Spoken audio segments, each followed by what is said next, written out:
I am so excited to get to deliver this message to you this morning. I get to be your life group teacher this morning, but I also get to be a lawyer. I feel right at home. I'm going to talk lawyer with you this morning. The title of the lesson is The Audacity of the Resurrection. If your God cannot resurrect from the dead, there's not a doubt in my mind your God is definitely too small. I'm not even sure if your God does not resurrect from the dead, I'm not sure he's qualified to be a God. If your God can't resurrect from the dead, then your life is not what it should be. Let's go from here. I want to know what really happened. Now, what really happened is a question that's been asked in a lot of different formats, in a lot of different formats, in a lot of different times, in a lot of different places. The battle between what he said and what she said, and trying to figure out what the truth really is. What were the historical facts? How do we know what really happened? Well, there have been different ways man has tried to figure that out. We can go back to Salic law, and in Salic law, there was what's called judicium dei, which means let God be the judge. And one of the ways this might be done, for example, is you stick if you are, let's say you're accused of a crime, and there are no witnesses. So the truth has to be determined. What happened? Well, the idea was that God would protect the innocent. So get a pot of boiling water and stick a rock in it. And you stick your hand in and pull out the rock, and if you can do it without getting burned, you must be innocent because God protected you. Anybody else would get burned. Now, that wasn't the only way to resolve disputes, but the idea of getting God in the middle of it was used with that or other religious rituals. Then there was Lex Aliminorum, which was one codification of a Frank or German code, law code, and what it said is the same type thing, God will protect the innocent. So if you want to know between he said, she said, who's right, let them fight it out. And whoever wins in the duel or the combat must have won because God protected them, and that must be who was right. Now, there came a time where the church at least said, no, what we need to do is let wise men try these cases, and it certainly wasn't unique to the church.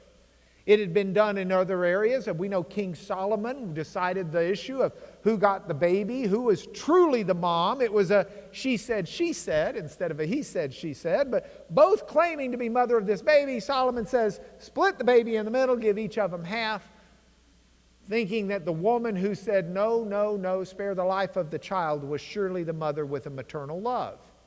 But the idea of letting a wise man do it was the basis of the Catholic Inquisition. Let the wise people of the church decide what the truth is. The he said, she said. And so you had the Inquisition as well.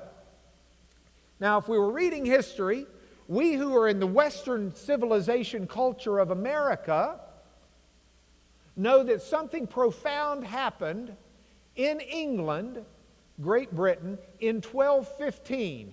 In 1215, and that's not the best slide I could have done, in 1215, King John, in the midst of a rebellion by the barons and the power structure of his land, was confronted with this magnificently large charter of liberty called in Latin the Magna Carta. And in the Magna Carta were a number of different phrases and claims and clauses that recognized rights that the king would bind himself and the crown to. I have pulled out clause number 39.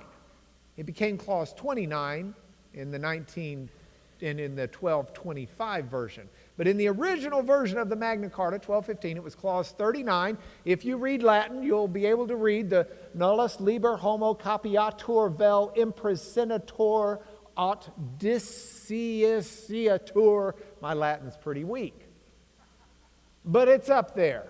Let me tell you what it says in the Magna Carta. It says, no free man shall be captured or imprisoned or dispossessed of what he has, disseized fit a little easier, or outlawed or exiled or deprived of his standing in any way, no force will be used upon him unless there's been a judgment by his peers or under the law. This is the beginning of trial by jury. 1215 Magna Carta, a recognition that you cannot be dispossessed of what you have. It can't be taken from you. You can't be thrown in jail. The king or the crown or the authorities cannot simply take it unless a jury of your peers has said otherwise. Now, it took some refinement over the centuries, but juries over time became what we call in legal circles the finders of fact. The judge decides the law, takes legal training to know the law, but you don't have to have legal training to be on a jury. In fact, it's almost frowned upon. To be on a jury, you need to be an ordinary, common person with ordinary common sense, because history has shown that you will make the best determination of what really happened. You can better establish the facts if you are not clouded in your thinking by some particular expertise, by some particular affiliation, or by some great extra knowledge that others might not have. And so the establishment of facts by juries became very, very important. So important that if you were to read the Declaration of Independence, one of the reasons our forefathers said we were going to declare ourselves independent of the King of England was the fact that the king was depriving us, in many cases, of the benefits of a trial by jury. Together with our Constitution were passed a number of initial amendments. The 7th Amendment says, in suits at common law, the right to trial by jury shall be preserved, and no fact tried by jury shall be otherwise re-examined in any court of the United States than according to the rules of common law. You still have to apply the law. But the finding of fact by a jury is sacrosanct in America and in American jurisprudence. I've practiced law for almost 30 years. And I can tell you that the jury system is not perfect. And you can always find a problem with it somewhere, somehow. But you read in the paper and you watch TV about the problems. You don't read in the paper and watch TV about the millions of times it works correctly. It is the best system that human civilization has ever devised for determining what really happened. What are the facts of the case? What is the historical reconstruction? So, ladies and gentlemen, boys and girls, it's time for you to check in as jurors, because we're going to ask what really happened to Jesus. And you get to decide what really happened. Now, if this were a trial to a jury, the jury, as Judge Clinton would instruct them, he's sitting up here on the front row, the jury would be in a position to listen to the evidence. The argument of the lawyers may help illuminate minds, but lawyers' arguments are never accorded weight of evidence. It's just lawyers trying to help persuade based upon the evidence. The evidence is something else altogether. There are generally two kinds of evidence. If we go to the law books and look it up, there is direct evidence. Now, direct evidence are witnesses They're documents. They're people who are going to testify and speak to directly the issue in dispute. In addition to direct evidence, there's what's called circumstantial evidence. Circumstantial evidence means it's not an eyewitness. It's not a witness who directly testifies on the issue. Rather, it's a reasonable inference that you can make from the facts. Here are the facts we can reasonably infer. Let me give you an example.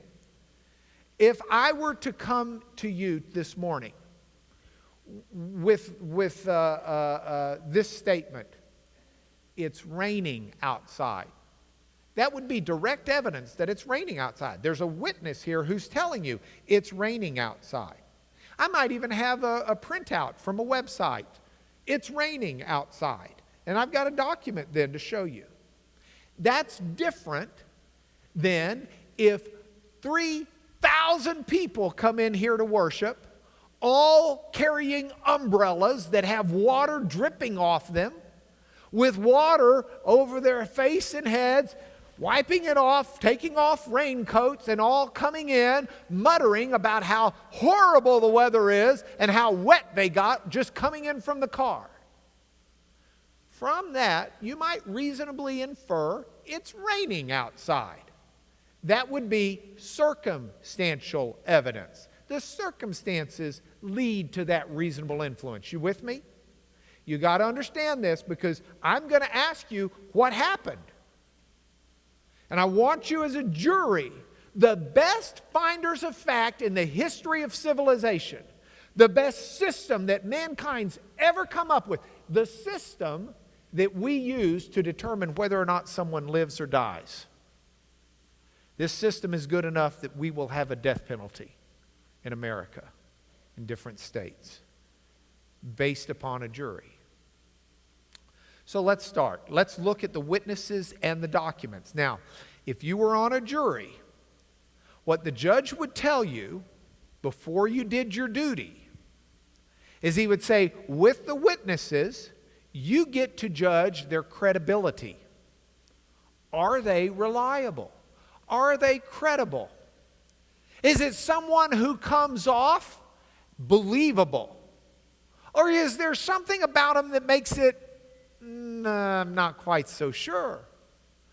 Generally, they won't come in and testify, do you swear to tell the truth, the whole truth, and nothing but the truth to help you God? And with fingers crossed say, I do. Psych! You know, that generally is not there. But, in a trial, it might be the person who won't look at anybody and is kind of shifty. It might be hesitancy in the voice. It might be a number of things. Here are some general things I've found in my many trials to be true. One, jurors will obviously take note of the mental condition of the witness. In fact, some witnesses are deemed not even mentally competent to testify. But the mental capacity and the mental condition and whether or not the witness seems to have honesty in their favor, that's certainly an element that jurors would consider in establishing the credibility. A second thing are the motives. Does this witness stand to gain anything? There was one case I was trying in San Antonio where the witness was on the stand. And he was an expert witness. He was paid to testify, paid by the other side. And I asked him in front of the jury, is it true you're getting paid to say this? He says, well, I'm not getting paid to say it. I'm just saying it and getting paid. I said, oh, come on. He says, well, I'm a college professor. That's my real job, but occasionally I get retained, which is the polite way of saying they're paying me. I get retained to testify, which is fine. I mean, I had retained experts too. It's admissible. But this one went a little further. I said, yeah, Mr. College Professor, why don't you tell the jury how much money you make as a college professor? $100 and some odd thousand a year. I said, yeah, now you tell them how much you make testifying each year. I don't like to give that number out. I said, I don't care. You have to. And he says, no, I don't have to. And the judge leaned into the microphone and said, you have to. And he said, well, I don't know. I don't keep up with that, and I don't do my own taxes. I said, we'll take a round number. He said, well, I don't really want to. The judge made him.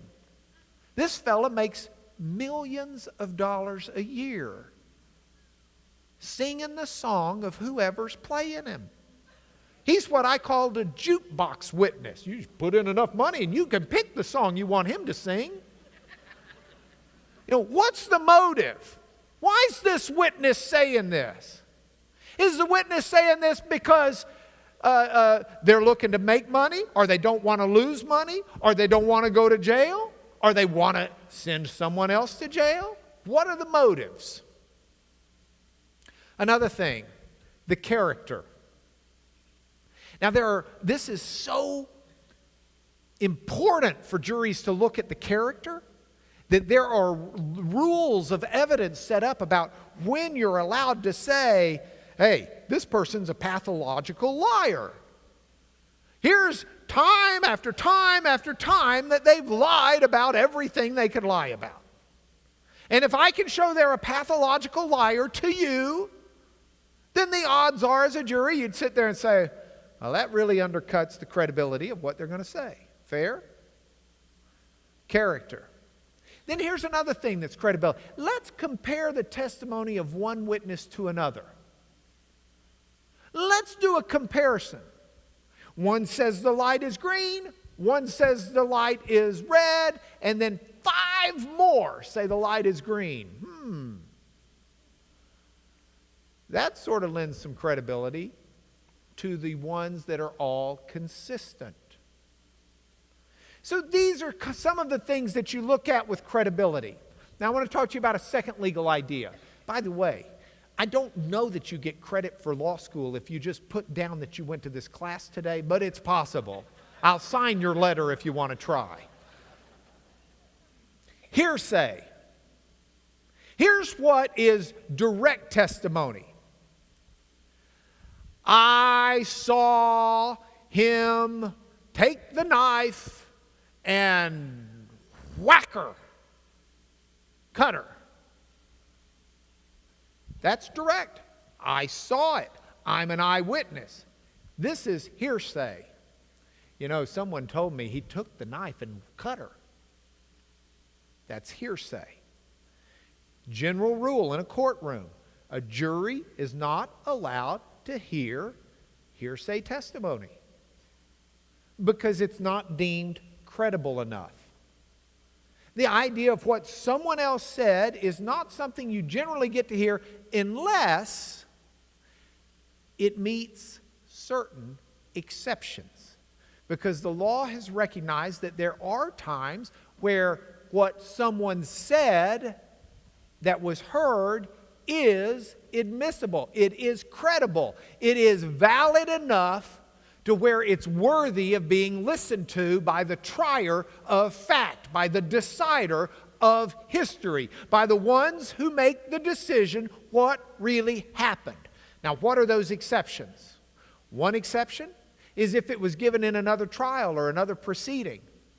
If someone said something in a court proceeding or in some type of a trial where it was important and they could have been punished for not telling the truth, then that makes you give credibility to what that person said, even if you're not hearing it straight from that person.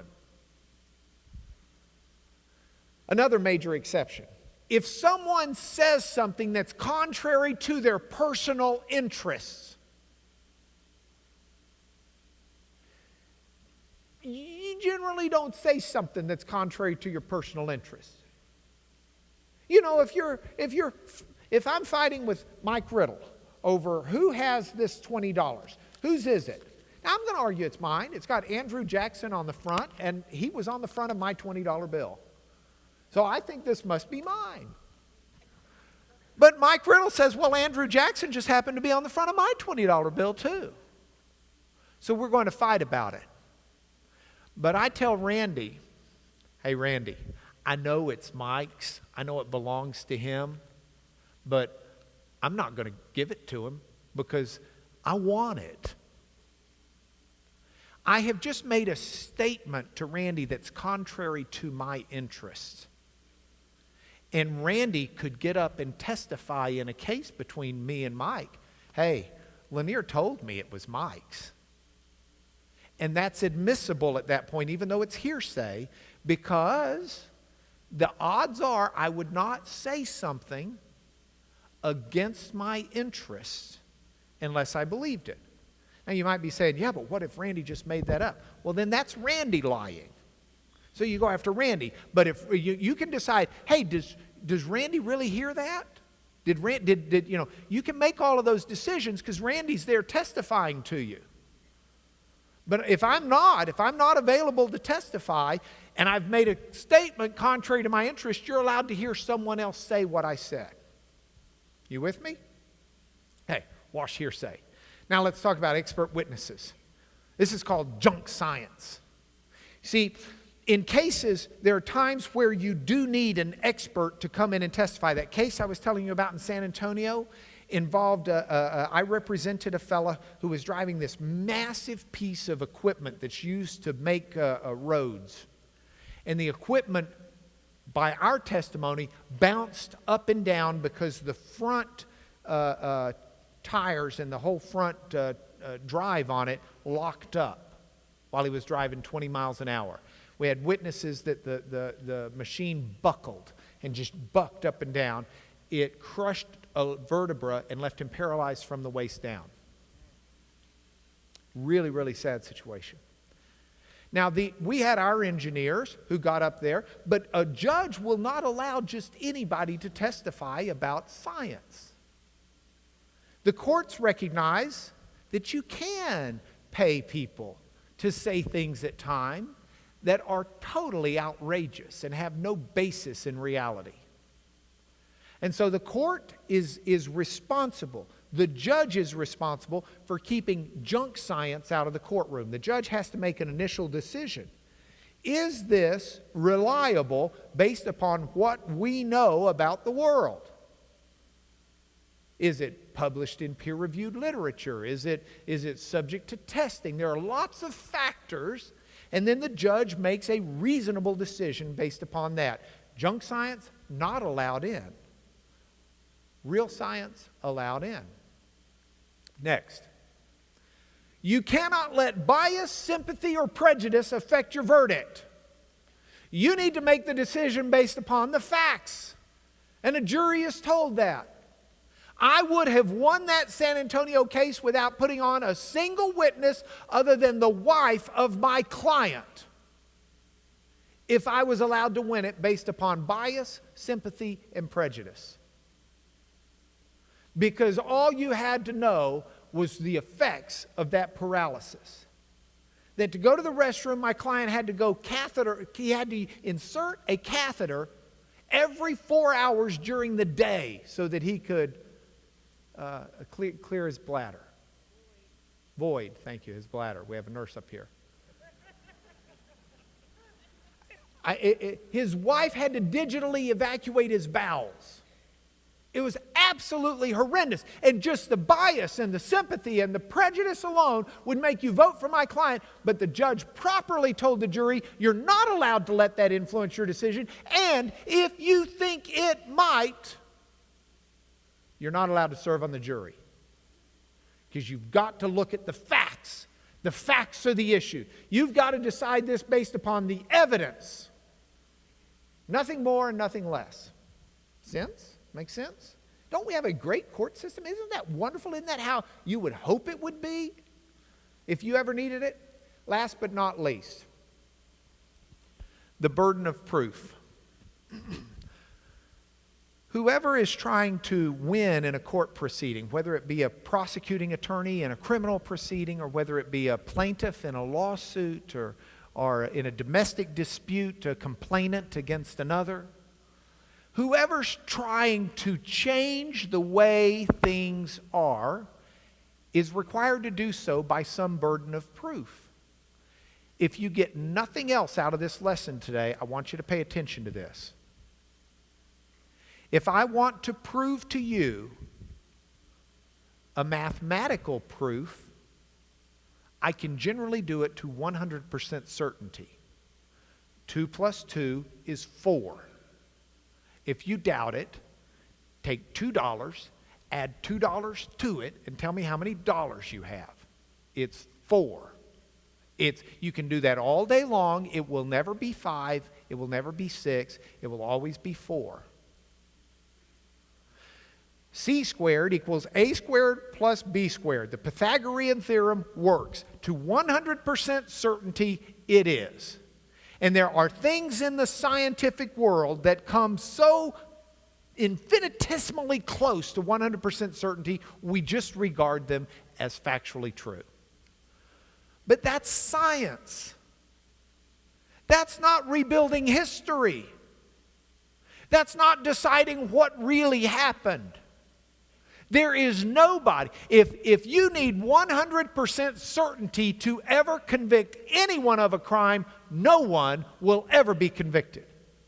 And the courts recognize that. You can't, heavens, as we've talked about in this class, you can't prove to me that you're not just in the middle of an extremely vivid dream right now.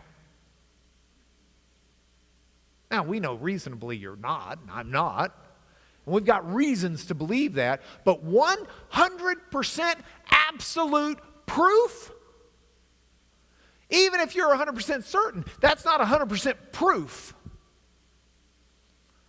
So what the law says is there are different burdens of proof. If this is a criminal case, before you can take away someone's liberty, you have to be able to prove what really happened beyond a reasonable doubt. The juror has to say, you know, I don't have any reasonable doubts about this. I believe this is what happened, beyond any reasonable doubt. In a civil case, it's different. In a civil case, it's not beyond a reasonable doubt, but it's what's called the preponderance of the evidence. It's what's more likely than not. It's a little bit easier to get there. If you think back about the O.J. Simpson trial, the criminal jury found him not guilty because they looked and said, beyond a reasonable doubt, we cannot say that he's guilty. But then they retry him in a civil case where the burden of proof is just, well, what's more likely than not? Guilty. And that's what those juries did. They had a different burden of proof.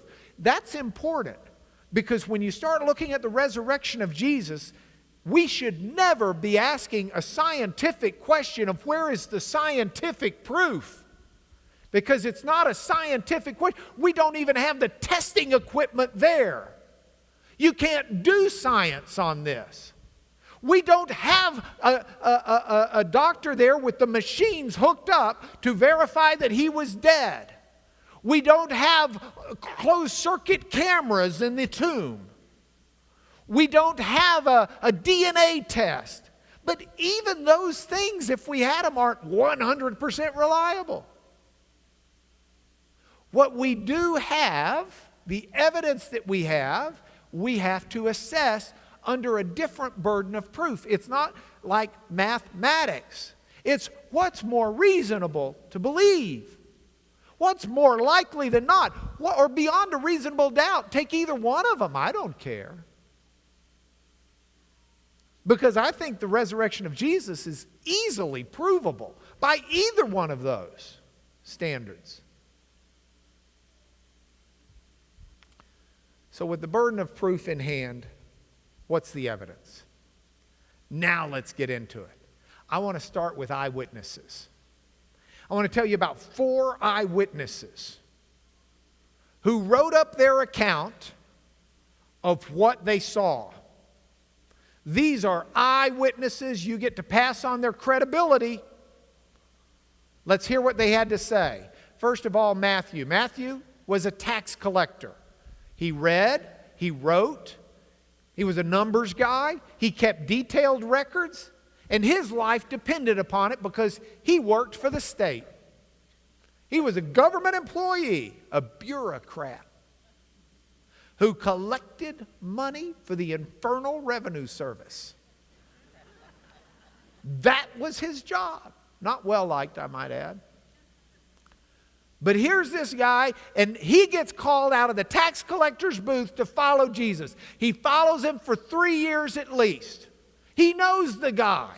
He knows who he is. He's living with him. He's eating with him. He's sleeping with him. He's working with him. Day in, day out. 365 days a year. Year after year after year. He says, this is what I saw. I saw the crucifixion. I'm an eyewitness. I saw that Jesus was dead. I'll testify he was buried in Joseph of Arimathea's tomb. I'll testify that a Roman guard was put over his tomb. I'll testify that there was an earthquake, and I'll testify that the tomb was empty and whoops, that came out of order. I'll testify the tomb was empty because Mary Magdalene and the other Mary went and saw it. And I'll testify that the explanation that was given where the priest bought off the Roman guards and said, hey, here's some money if you'll tell someone that you fell asleep on guard duty and you never woke up while this massive multi-ton stone was rolled away. You just slept right through it, doubled up on your Ambien, boom, you were out. Added some antihistamine just to make sure. So they even rolling away this huge stone, they sneak in there, they unwrap this body, leave the burial clothes, haul this dead body out, all the while you're sleeping. And oh, by the way, if you get in trouble for this, since your life is on the line as a good Roman guard, we'll clear it with the authorities. Not a well thought out explanation. I mean, my immediate thought is, it's kind of like when one of your kids rats on another kid. Her eyes were open during the prayer. And you know this because, okay, how can we say we were asleep? And we slept through the whole thing. All these apostles came up here, rolled away the stone while we were sleeping, and would you like us to identify them? I mean, if you're asleep, how do you know who stole the body? So the explanation, all of this Matthew gives us. What about John? Eyewitness. John gives very, very, very, very, very much the same information, but he gives some different details. Not surprising. He wrote at a different time and he was a different person. He was actually at the foot of the cross, not just somewhere else watching.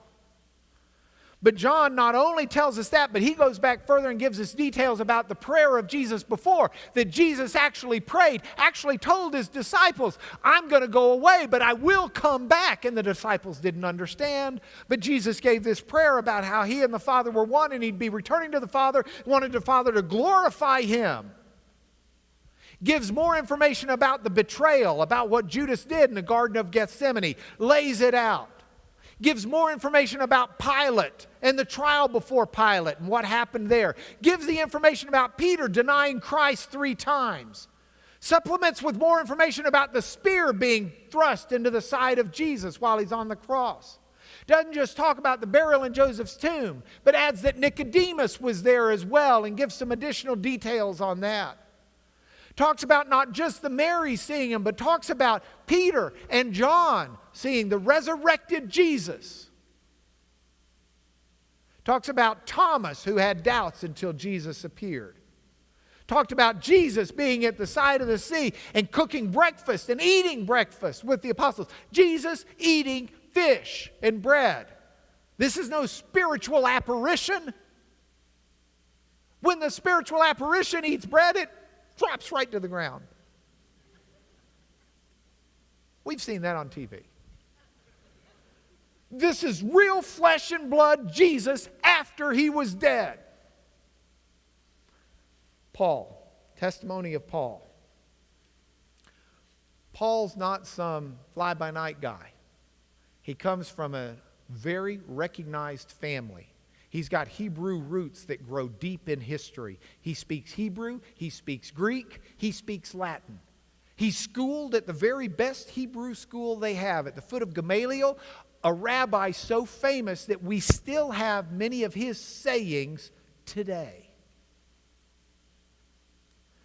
Paul studies at the feet of... Paul is a Pharisee. He is of the most rigorous group of Hebrews.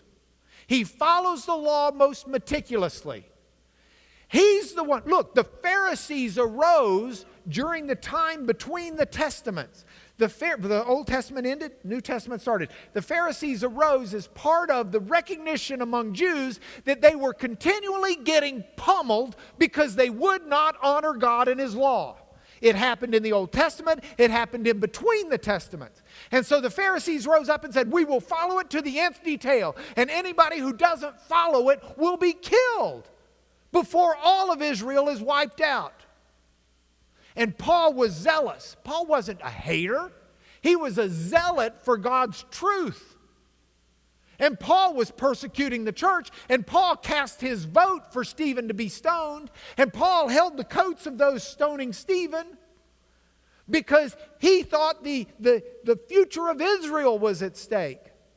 If Israel did not stay pure and stamp out this heresy that there was a Messiah that wasn't really a Messiah, that Jesus was resurrected, if that heresy didn't get stamped out, all of Paul's people would perish. And so he stood for that, and he was a persecutor. He was imprisoning men and women of the church. He was doing everything in his power until he was on the road to Damascus. And he saw a bright light, and he heard a voice. Who are you? I am the Lord. The Lord? I thought you were dead. No, I'm the Lord. I am Jesus of Nazareth, earthly name, whom you are persecuting. At this point, Paul's blinded. And Jesus tells him, you go on into Damascus, go find Ananias. He's going to tell you what to do. You're going to be my missionary. You're going to the Gentiles. Paul does an absolute 180, a total change. Paul's entire life changes on a dime. Paul writes to the Corinthians firsthand. This is Eyewitness. Paul says, this is what Paul wrote. There's not a scholar in the world today, with all of the doubters and all of the cynics and all of the unbelievers who deal with the Bible, with all of the garbage that's put out in press about the Bible, no one doubts that these are the words of Paul. Christ died for our sins in accordance with the Scriptures. He was buried. He was raised on the third day. He appeared to Peter and then to the 12. And at one point in time, He appeared to hundreds of people all at once. And a bunch of them are still alive, Corinthians, if you want to go ask them yourself. Now, you don't make that bold a proclamation if you're bluffing.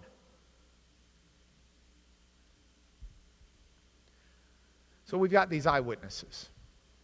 What else do we have? We've got secondary witnesses. These are people who didn't actually witness it themselves, but have credible testimony. This is the Gospel of Mark. This is the Gospel of Luke. These are the Gospels that add more information about more of what Jesus did, more about the burial in the tomb, more about the whole process of who all saw Jesus afterwards. Talked about the road to Emmaus and Jesus' revelations there and His appearance to His apostles. Luke is not some Nimrod who's doing this. He's a physician. He's well trained. He's very literate. Some of the best written Greek in the New Testament from the pen of Luke. And Luke is the one who, as a doctor, who's good at taking a history. And Luke's the one who says, Theophilus, I have researched this. I've talked to the eyewitnesses. Here's what they've told me. This is hearsay. But it is admissible hearsay in a court of law. Because all of those witnesses who said it, their lives were on the line for saying it. And the idea that someone would write it up, you got killed for believing this.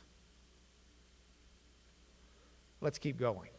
In addition to those secondary witnesses, there are others. There are the church fathers, countless thousands who gave their lives as martyrs because they believed it. Not just the church fathers. We can look at Roman historians. Look at Gaius Tacitus, or first Josephus, 93 A.D. Now there was about this time Jesus, a wise man, if it be lawful to call him a man, for he was a doer of wonderful works, a teacher of such men as received the truth with pleasure. He drew over to him both many of the Jews and many of the Gentiles. He was Christ. Now, Josephus has been preserved for us by the church. And so there are likely some insertions in this text that the church added. I think that clause, he was the Christ, is one of them. I haven't segregated out those clauses because scholars dispute it. But scholars do not dispute that he at least is referencing, when he's writing from 93 to 94 AD from Rome, history for the Romans about the Jews. Scholars don't dispute the fact, generally, that at least he's referencing Jesus, and at least the part about Pilate, at the suggestion of the principal men among us, condemned him to the cross. Those that loved him at the first did not forsake him. He appeared to them alive again the third day. May be added. That may be added. As the divine prophets had foretold these and 10,000 other wonderful things concerning him, that may be added. But the statement that he was the Christ, the statement that he was there, the tribe of Christians. There's another place where Josephus says he was the brother of James the just. Scholars readily admit that. Here's a Roman historian, 93 AD, who considers Jesus Christ important enough to be in history. It's from him the tribe of Christians, so named from him, are not extinct at this day. That wasn't an ad of the church. Gaius Tacitus, 116, Roman historian, talked about Nero burning Rome. And to get rid of the report that Nero himself had done it, Nero fastened the guilt and inflicted the most exquisite tortures on a class hated for their abominations, called Christians by the populace. Christus, from whom the name had its origin, suffered the extreme penalty during the reign of Tiberius, the extreme penalty, crucifixion. During the reign of Tiberius, at the hands of one of our procurators, Pontius Pilate, and a most mischievous superstition, thus checked for the moment, again broke out not only in Judea, the first source of the evil, but even in Rome, where all things hideous and shameful from every part of the world find their center and become popular. That Jesus was resurrected. In fact, it not only broke out in Rome, but during the reign of the Emperor Suetonius, which is while Paul was doing his mission work, Suetonius had all of the Jews evicted from Rome because they were fighting over whether or not Christ was resurrected. And we have that from Roman history, as well as from Acts, where we read that Aquila and Priscilla were kicked out of Rome when the Jews were, and went to Corinth. So we have these histories. We have that information. Now the burden of proof, credibility. What's the mental condition of these people? You read the writings of Paul. Let's just pull him out in the interest of time. You read the writings of Paul. What was his mental condition? This fellow could quote poetry. This fellow was sharp. He knew current events. He could quote scripture. He could discourse with the wisest and with the least. He had conversations of intellect with the smart men in the Areopagus at Athens. He was able to hold his own in trials before King Agrippa. This is not a man. I've been around deranged people. I've been in a courtroom where a man asked the judge for leniency because he was the Pope's father. I've been in a courtroom with two different people who were convinced they were Jesus. I've seen those who don't have mental stability. The writings of Paul are not those of a mentally unstable person. What are about his motives? What saying? This is not Paul's going to make a couple $1 million and start a movement. This is Paul. He lists to the Corinthians, he says, do you know how many times I've been beaten? How many times I've been robbed? I've lost my family. I've lost my money. And I won't even, he says, collect money from you for what I'm doing because I don't want anybody to impugn my motives. I'll build tents. I'll mend tents. I'll support myself as I travel all over the world. I'll get shipwrecked multiple times. I'll throw everything away because everything I have is garbage. compared to the surpassing value of knowing Jesus Christ, the resurrected Son of God. I'm that convinced that I will totally change my life. He had no motive beyond truth. Character? All of these men are above reproach. You can read about James, the brother of Jesus, getting thrown from the top of the temple, being stoned, because he believed his brother was resurrected from the dead. James the just, with a great reputation among Hebrews. These aren't charlatans. These aren't fly-by-nights. These are men who lived in their community. These aren't men who claim to have gotten some tablets that they translated on Hill Cumorah, but then had to go all the way to Utah because they got chased away by the people who knew the truth. These are people who lived, who saw from a nucleus of just a few people the gospel spread and take over the entire known world because of a bunch of fishermen? Comparisons. I'm going to tell you something as a lawyer. You get 5, 6, 7 witnesses who use the exact same words and tell the exact same story in just the exact same way, and I guarantee you they got together to do it. Because different people see things differently. One person will see the car run through the red light and will notice that there were 2 cars off to the right. Another person may not notice the 2 cars off to the right. They'll talk about the car running the red light, and they'll talk about how the person was on the cell phone at the time. Another person won't mention the cell phone because they weren't at an angle to be able to see the cell phone. They're going to talk about how afterwards the person got out of their car and went running back saying, I'm so sorry, I wasn't paying attention. All of those are true. But that's what you really have. You go back to the stories of the Gospels and that's what you have. They don't all just give lock, stock, barrel the exact same story. It is not a conspiracy put into publication. It's accounts of the witnesses given very realistically. And all of them agree Jesus was crucified under Pontius Pilate. He died on the cross. He was taken down by Joseph of Arimathea and put into his tomb. He was wrapped. The tomb was sealed. The guard was put there. He was dead when he went in.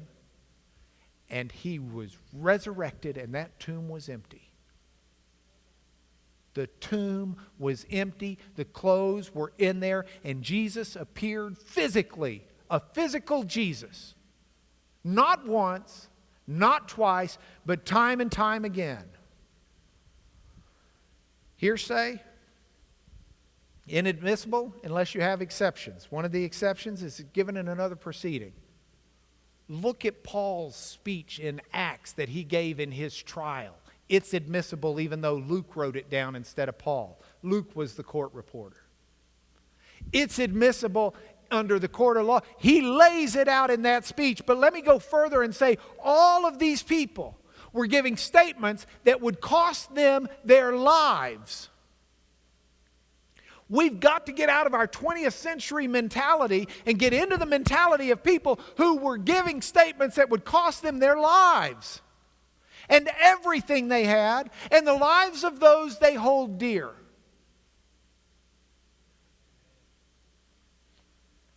Junk science, a word here.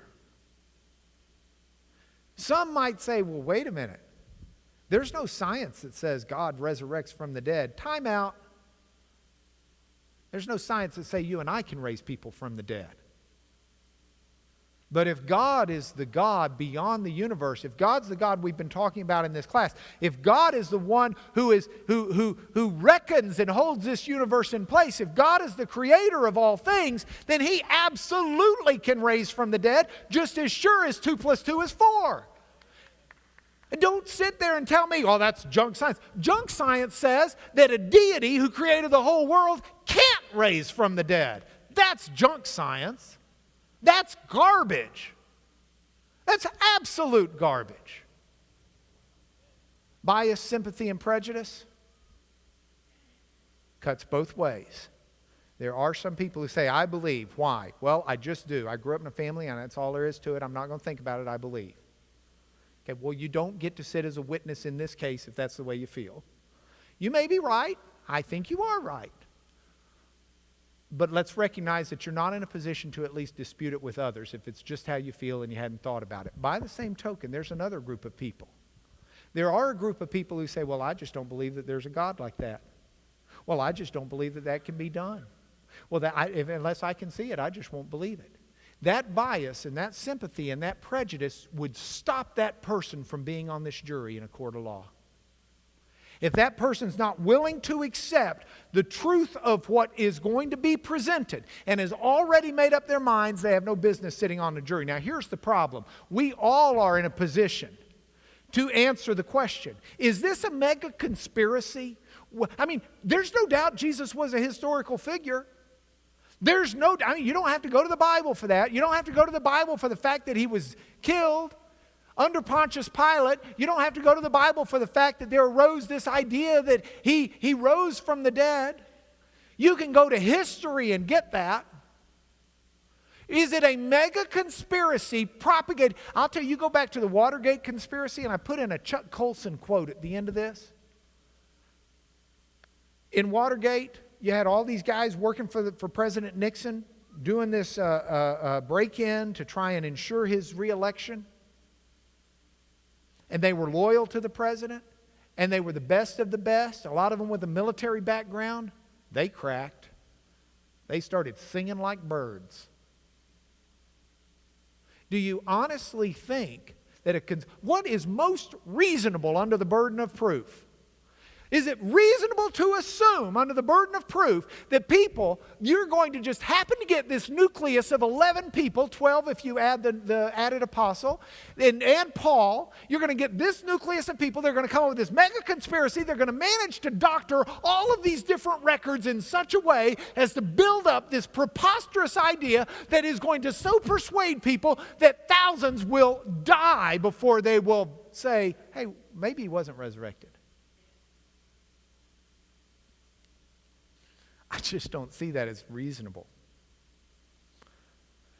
Especially when the Bible sets out for hundreds of years before the death of Christ a very clear prophetic announcement of what would happen, especially when the Bible and all that we've talked about in this class up to this point so clearly set out that there is a problem because we have an infinitely perfect and moral God, and we are not perfect, we are impure. And that God of cause and effect says sin brings death. You cannot dwell within God forever if you are impure. You cannot take a drop of ink and put it into milk and say that the milk is 100% milk. It's not. It's got a drop of ink in it. You can't take someone who's impure and put him into God, who is 100% pure, and say God's 100% pure. He's not. He's a God of cause and effect. So what's he going to do with these people that he loves, that he wants, that he secures for eternity? The only answer is take their sins and die for them, so that they can live eternally in a resurrection of Jesus and a new life. Mega conspiracy or the answer to the problem? I think the answer is clear. If your God cannot resurrect from the dead, then your God's definitely too small. Points for home. Point for home 1. If Christ has not been raised, we are of all people most to be pitied. Paul says, if all of this is fake, what idiots we are. But he gave and not only staked his life on it, he lived his life on it. He did that 180 turn. Study the life of Paul and you'll have a lot of trouble being an unbeliever. The question then becomes, what difference does my verdict make in my life? Jesus raised from the dead. What difference does that make to me? What will I do for that? Number 2, Jesus said, if I go and prepare a place for you, I'll come again and take you to myself. That is not the do-it-yourself network. He was not saying, I've got a celestial hammer and nails and I'm going to go build a celestial home for you and come back and get you as soon as it's done. He's talking there about the cross. That's how Jesus prepared a way for us, or a place for us, was by dying for our sins. And if he was going to go to the cross and die, he was going to come again and take us to himself, which he did. It doesn't end here. That's next week. Last point. Honor Christ the Lord as holy, always being prepared to make a defense to anyone who asks you for a reason for the hope that's in you. Do it with gentleness, do it with respect. Peter said that. The eyewitness Peter. Learn this, study this, think about this. It's not only good for others, it's good for us. Would you pray with me? Lord, I pray for,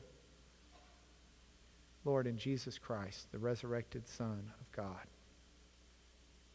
I pray for the power of his resurrection to reverberate. I pray that your faith will come out of our hearts and out of our minds, not as some feeling, but as a reasonable understanding of what you have done to redeem humanity, and give you praise and give you glory and fall down before you, worthy only to be in your presence because of the blood of Jesus, and confident of our future and our destiny because of his resurrection. In Jesus' name we do pray, amen.